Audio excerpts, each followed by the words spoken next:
શુક્રવારના દિવસે જુઓ અમેરિકાની જે બજારો હતા એ આપણને ઘટાડા સાથે ખાસ કરીને બંધ થતા અહીંયાથી દેખાયા હતા.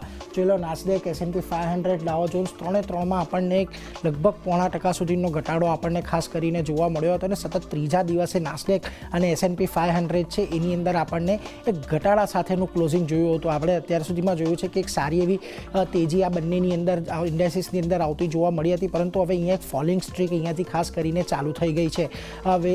ટેક શેરોમાં વેચવાલીથી ખાસ કરીને નાસ્ડેકની અંદર આપણને દબાણ આવતું જોવા મળ્યું અને બીજી તરફ જીઓપોલિટિકલ જે ટેન્શન અત્યારે બની રહ્યું છે એ પણ અત્યારે બજારની ઉપર થોડું ઘણું દબાણ બનાવવાનું કામ કરી રહ્યું છે. બીજી તરફ ઇઝરાયલ અને યમન વચ્ચે જે થોડું ઘર્ષણ છે અત્યારના દિવસોમાં આપણને થોડુંક વધતું દેખાઈ રહ્યું છે, એટલે એની ચિંતા, એનો ફિયર અત્યારે બજારને થોડો ઘણો સતાવી રહ્યો છે.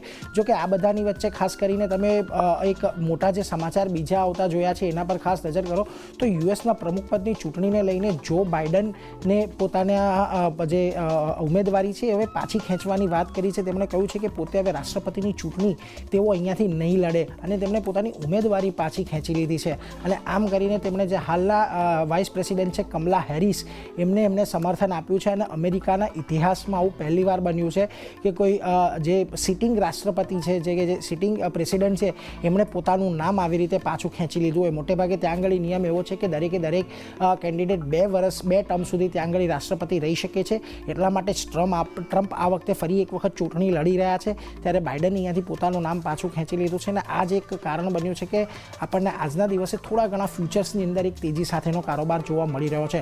પરંતુ એ બધાની વચ્ચે ખાસ કરીને આજના એશિયાના બજારોના સેટઅપ પર નજર કરી લો તો જુઓ આજે તમને નિક્કેઈ, શાંઘાઈ, હેંગસેંગ બધી જગ્યાએ થોડુંક દબાણ આવતું દેખાઈ રહ્યું છે. આ ઉપરાંત કોરિયા, તાઇવાન અને સ્ટ્રેટ ટાઇમ્સના બજારોમાં પણ તમને આજે એક ઘટાડાના જ સંકેતો મળી રહ્યા છે. અને આ બધાની વચ્ચે આપણું ગિફ્ટ નિફ્ટી પણ આજે એક મોટા ઘટાડાના જ સંકેત આપી રહ્યું છે, કારણ કે જુઓ 24,534 ઘટાડા સાથે શુક્રવારે નિફ્ટી ફ્યુચર્સનું આપણને ક્લોઝિંગ જોવા મળ્યું હતું અને 24,394ના અત્યારે સંકેતો આપી રહ્યું છે. લગભગ 150 પોઈન્ટ જેટલા આજે આપણને એક દબાણ સાથેની શરૂઆત થતી જોવા મળી શકે છે. અને આપણે જોયું છે કે અત્યાર સુધી આપણે બજેટની જે રેલી એક જોઈ છે, ગયા ગુરુવાર સુધી એક નવા હાઈ પણ બનતા જોયા, એટલે થોડું ઘણું પ્રોફિટ બુકિંગ જે આપણે શુક્રવારે જોયું કદાચ આજના દિવસે આપણને થોડું ઘણું કન્ટિન્યુ રહેતું જોવા મળી શકે છે. ચાંદની જી, તો એક